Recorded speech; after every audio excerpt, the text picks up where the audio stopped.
శ్రీమాత్రే నమః. ఓం నమ శివాయ. కార్తీక పురాణం 17వ అధ్యాయం. అంగీరసముని బ్రాహ్మణునకు బ్రహ్మజ్ఞానమును బోధించుట. అంగీరసముని ఇట్లు చెప్పెను. ఓయి, కర్మబంధమును గూర్చి ముక్తిని గురించి చెప్పుచున్నాను వినుము. కార్యము, కారణము, స్థూలము, సూక్ష్మము, ఈ ద్వంద్వ సంబంధము దేహమనబడుచున్నది.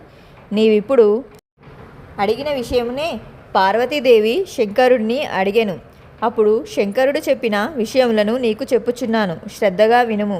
జీవుడనగా వేరెవ్వరూ కాదు, నీవే జీవుడవు. నేను ఎవ్వరు అంటే, నేను బ్రాహ్మణు అయి ఉన్నాను అని చెప్పుచున్న ఆ బ్రాహ్మణుడు, మునీశ్వర, మీరు చెప్పిన వాక్యార్థము ఎట్లు తెలుసుకొనగలను? దీనికి హేతువగు పదార్థ జ్ఞానమును నాకు వివరంగా తెలుపును అని అడిగెను. అంగీరసముని ఇట్లు చెప్పెను.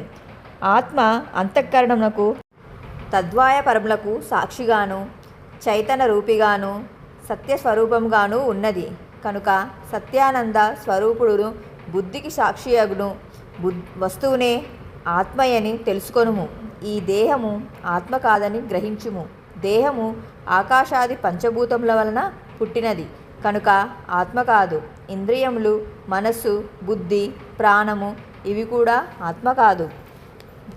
దేహేంద్రియములు ఎవని సన్నిధి వలన ప్రకాశించినో అతడే ఆత్మ అని తెలుసుకొనుము. అనగా అతడే నేనని గ్రహించమని అర్థం.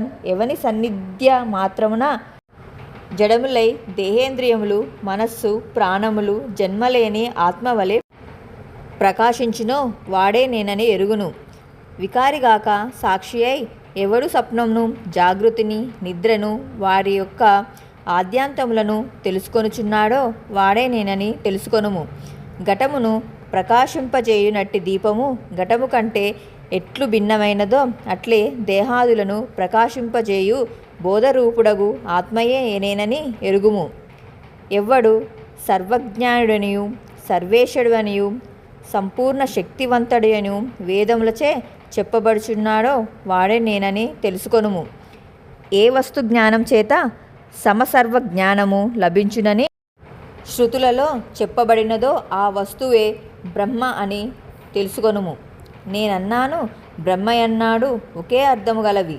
నేను బ్రహ్మను వాక్యార్థ బోధ దృఢముగా నిలిచియుండు వరకు శమదమాది సాధన సంపన్నుడై శ్రవణాదులను అభ్యసించవలెను. శృతి వల్లను గురుప్రసాదం చేతను ఎప్పుడు తదాత్మయ బోధ దృఢపడునో అప్పుడు సంసార మూలము అంతయు పోగొట్టును. కొంతకాలము ప్రారబ్ధ కర్మ అనుభవించి తర్వాత పునరావృత్తి లేని మోక్షపదము పొందును. కనుక ఆత్మశుద్ధియే ముందు కర్మ చేయవలను.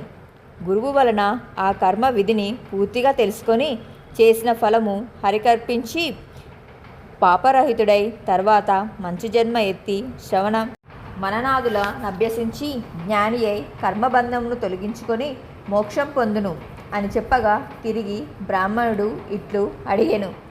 శ్రీమాత్రే నమః.